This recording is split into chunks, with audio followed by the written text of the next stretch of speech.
தமிழ்நாட்டை பொறுத்தவரை இது போன்ற கருத்துக்கள் அடிக்கடி கேள்விகளாக கேட்கப்பட்டு வருகிறது.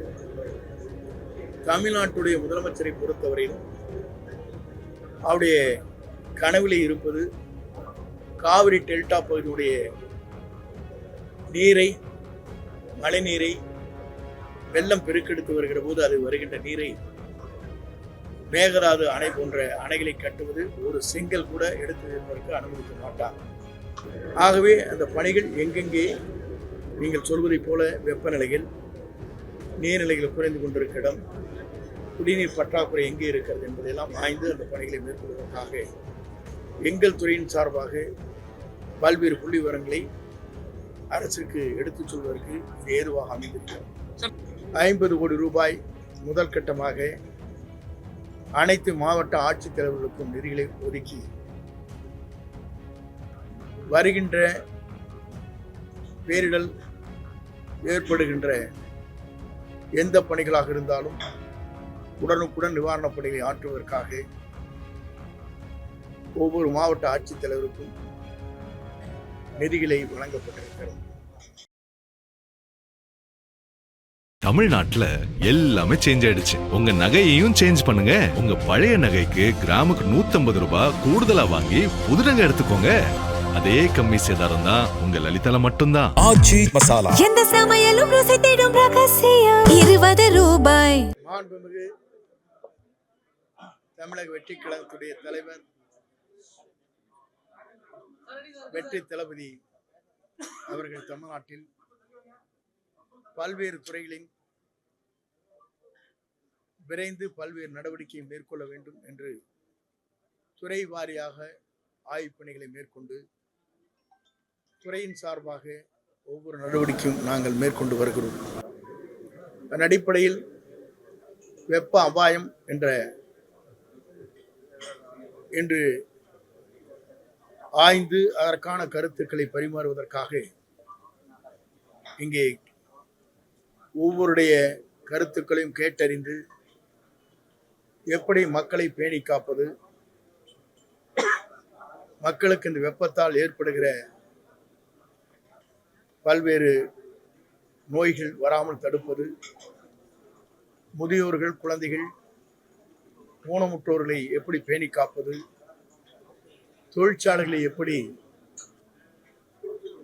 வேலை செய்கின்ற தொழிலாளிகள், கட்டட தொழிலாளிகள் இரவு நேரங்களிலே ஒரு சாதாரண இடத்தில் தங்கி வேலை செய்கின்ற பணியாளர்களுக்கு இந்த வெப்ப தாக்கத்தை எப்படி அவர்களை அந்த பணியிலே செய்கின்றவர்களுக்கு பாதுகாப்பு அளிப்பது என்ற போன்ற ஆய்வுகளை மேற்கொள்வதற்காக இங்கே கூட்டம் இங்கே நடைபெற்றிருக்கிறது. குறிப்பாக தமிழக அரசை பொறுத்தவரையிலும் நம்முடைய தமிழ்நாட்டுடைய முதலமைச்சர் அவர்கள் 50 கோடி ரூபாய் முதல் கட்டமாக அனைத்து மாவட்ட ஆட்சித்தலைவர்களுக்கும் நிதிகளை ஒதுக்கி வருகின்ற பேரிடர் ஏற்படுகின்ற எந்த பணிகளாக இருந்தாலும் உடனுக்குடன் நிவாரணப் பணிகளை ஆற்றுவதற்காக ஒவ்வொரு மாவட்ட ஆட்சித்தலைவருக்கும் நிதிகளை வழங்கப்பட்டிருக்கிறது. அதே நேரத்தில் நம்முடைய தென்மேற்கு பருவமழை குறைவாக இருப்பதால் நீர்நிலைகள், அணைகள் நீர் பற்றாக்குறை இருப்பதால் குடிநீருக்காக எப்படி செயல்படுத்துவது, கால்நடைகள், விவசாயத்தை எப்படி பாதுகாப்பது என்கிற முறையில் அந்த பணிகளை ஆய்ந்து வருகிறார்கள். வடமேற்கு பருவமழை வருகிற போது அதை எப்படி அந்த தாக்கத்தை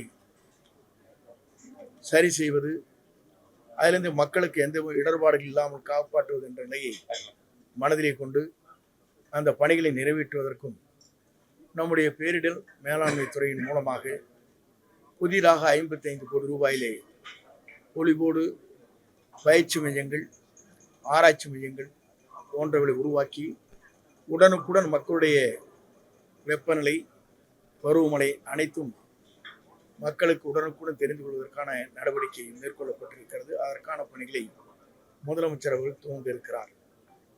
சிறப்பு. இந்த பயிற்சி வந்து உண்மையில இங்கே உங்களுக்கு பயனுள்ளதாக இருக்குங்க. இந்த சென்னை மாநகராட்சி பொறுத்தவரை அவங்களும் இருந்திருக்காங்க. இப்போ மற்ற டிஸ்ட்ரிக்ட்ல குறிப்பாக ஒரு சில மாவட்டங்கள் பார்த்தீங்கன்னா இந்த விருதுநகர் மாவட்டம், ராம்நாடு மாவட்டம் இவங்கெல்லாம் பார்த்தீங்கன்னா தொழில் ரீதியாகவும் அவங்களுக்கு பிரச்சனை இருக்குது. விருதுநகர் பொறுத்த வரைக்கும் சிவாசி இந்த பட்டாசு தொழிற்சாலை அவங்க எப்பவுமே வெப்பமாக கந்தக பூமியினால இப்போ அந்த மாதிரி அவங்களுக்கான ஸ்பெஷல் இது வந்து பேரிடர் மேலாண்மை துறை சார்பாக ஏதாவது பண்ணுறோமா? பேரிடர் மேலாண்மை பொறுத்தவரையிலும் ஒவ்வொரு மாவட்டத்திற்கும் ஒவ்வொரு வித்தியாசமான வெப்பநிலைகள் இருக்கிறது. நீலகிரி, கொடைக்கானல் போன்ற பகுதியில் வேறு, அதே போல ஏற்காடு வேறாக இருக்கும்.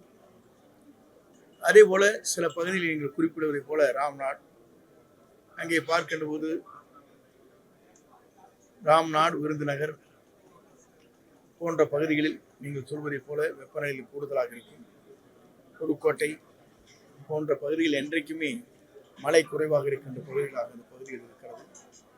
அதற்காகத்தான் இது போன்ற கருத்துக்களை கேட்டு மாவட்ட வாரியாக மாவட்ட ஆட்சித்தலைவருடைய பரிந்துரையின் பேரில் முதலமைச்சருக்கு பல்வேறு கடிதங்கள் அனுப்பப்பட வேண்டும். என்ன நிலை இருக்கிறது என்பதை முதலமைச்சர் ஆய்ந்து வருகிறார். ஒவ்வொரு மாவட்ட ஆட்சித்தலைவருக்கும் உடனடியாக நாள்தோறும் என்ன நிலைமையில் இருக்கிறது என்பதை நாள்தோறும் ஆய்வுப் பணிகளை மேற்கொண்டு வருகிறார்.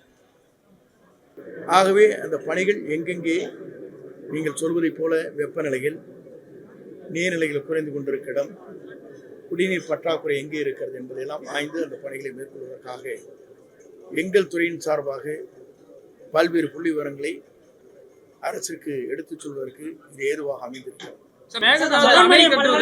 தமிழக அரசுடைய அனுமதி தேவையில்லைன்னு சொல்லி நேற்று பார்லிமெண்ட்ல வந்து மத்திய இணையமைச்சர் வந்து நீர்வளத்துறையில வந்து பதில் கொடுத்திருக்காங்க. இது தமிழக அரசு எப்படி எதிர்கொள்ள போகுது? முதலமைச்சரும் வரக்கூடிய திங்கட்கிழமை போறாரு. தமிழ்நாட்டை பொறுத்தவரை இது போன்ற கருத்துக்கள் அடிக்கடி கேள்விகளாக கேட்கப்பட்டு வருகிறது. தமிழ்நாட்டுடைய முதலமைச்சரை பொறுத்தவரையிலும் அவருடைய கனவிலே இருப்பது காவிரி டெல்டா பகுதியுடைய நீரை, மழை நீரை, வெள்ளம் பெருக்கெடுத்து வருகிற போது அது வருகின்ற நீரை மேகதாது அணை போன்ற அணைகளை கட்டுவது ஒரு செங்கல் கூட எடுத்து வைப்பதற்கு அனுமதிக்க மாட்டார்.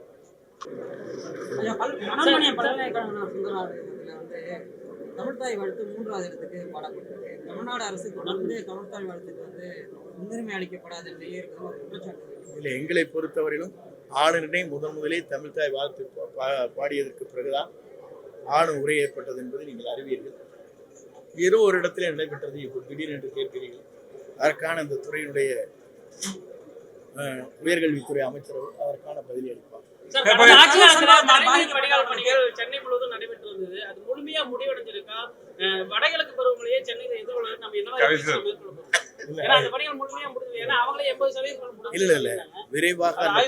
விரைவாக அந்த பணிகளை நகராட்சி மற்றும் நெடுஞ்சாலைத்துறை, பொதுப்பணித்துறை சேர்ந்து அந்த பணிகளை வேகமாக செய்து கொண்டிருக்கிறார்கள். இன்னும் 2-3 மாதங்கள் இருக்கிறது. ஆகவே நீங்கள் பொறுத்திருந்து அந்த கேள்வியை கேட்கலாம். பாதிக்கப்பட்டவங்களுக்கு கொடுக்கப்பட்ட பணியாணை நிறுத்தி வைக்கப்பட்டது. இதுல தமிழ்நாடு அரசுடைய நிலைப்பாடு பரிசீலிக்கப்பட்டு கொண்டிருக்கிறது. தமிழ்நாட்டுல எல்லாமே சேஞ்ச் ஆயிடுச்சு. உங்க நகையையும் சேஞ்ச் பண்ணுங்க. உங்க பழைய நகைக்கு கிராமுக்கு 150 ரூபாய் கூடுதலா வாங்கி புது நகை எடுத்துக்கோங்க. அதே கம்மி சேதாரம் தான் உங்க லலிதால மட்டும்தான். எந்த சமையலும் ருசி தேடும் ரகசியம் 20 ரூபாய்.